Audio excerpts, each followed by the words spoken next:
घाटी के अन्य जिलों की तरह कुलगाम जिले में भी भीषण ठंड पड़ रही है और इसके चलते वहां बकरवाल परिवार के 2 नाबालिगों की मौत हो गई है। ये परिवार खुले आसमान के तले एक टेंट में रह रहा था।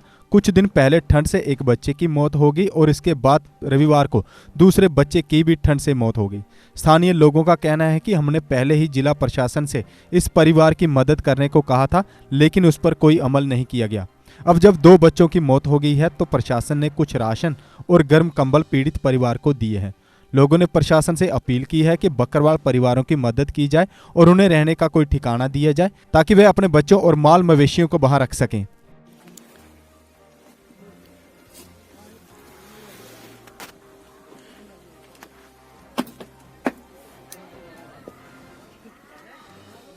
बकरवाल जो है खाने बदोश थे हमारे पास। इनके पास कोई रहने का कोई तरीका नहीं था, कोई इनका मकान नहीं है, कोई कुछ नहीं है। तो 3 तारीख से जब बर्फबारी शुरू होगी तो मैंने एडमिनिस्ट्रेशन को फोन करके बताया था, सर ऐसे ऐसे बर्फ गिर रही है, बकरवाल दब चुके हैं।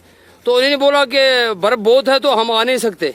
तो फिर मैंने रजा कर तो इनको शिफ्ट किया अपने घर में, दूसरे के घर में। तो फिर 3 तारीख से बाद जब बच्चा बीमार हो गया इनका, तो बच्चे की डेथ हो चुकी।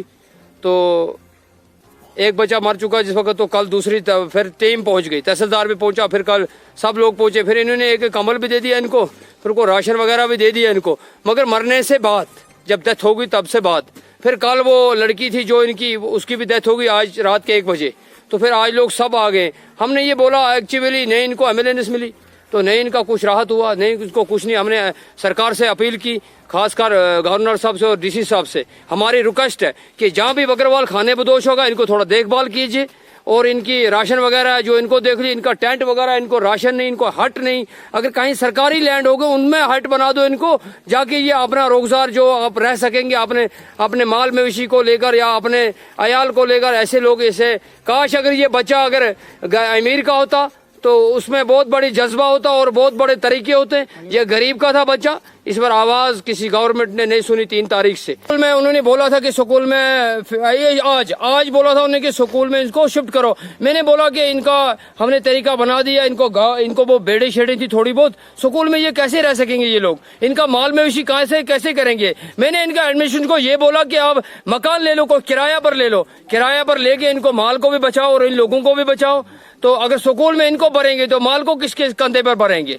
ये बात है कि आज मैंने बोला इनको राशन जो खर्चा है जो भी है तो वो इनको ऑलरेडी मिलनी चाहिए। तो दूसरी बात है एक एडमिनिस्ट्रेशन के मैंने बोला इनको डीसी साहब को कि एक अस्पताल यहाँ पर होना चाहिए 4 बेड वाला। अगर उसमें 2 ही डॉक्टर बैठेंगे तो अगर इस देहात इस एरिया में इस बर्फानी तूदे में फंस गए हम लोग, अगर उसमें कोई अस्पताल हमें होगा 3 तो 2 डॉक्टर का, तो ये लोग भी बचेंगे।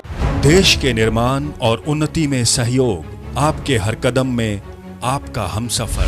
कश्मीर टर्बो TMT सरिया, चाहे भूकंप आए या तूफान, सुरक्षित रहें आप और आपका मकान। अपनाइए आपका अपना कश्मीर टर्बो TMT सरिया, trust and reliability. GK update रहे हमारे साथ। अगर आप ये वीडियो YouTube पर देख रहे हैं तो हमारे YouTube चैनल को सब्सक्राइब करें और बेल आइकन को क्लिक करें। अगर आप ये वीडियो Facebook पर देख रहे हैं तो हमारा Facebook पेज लाइक जरूर करें। For advertisement please contact 7051091811।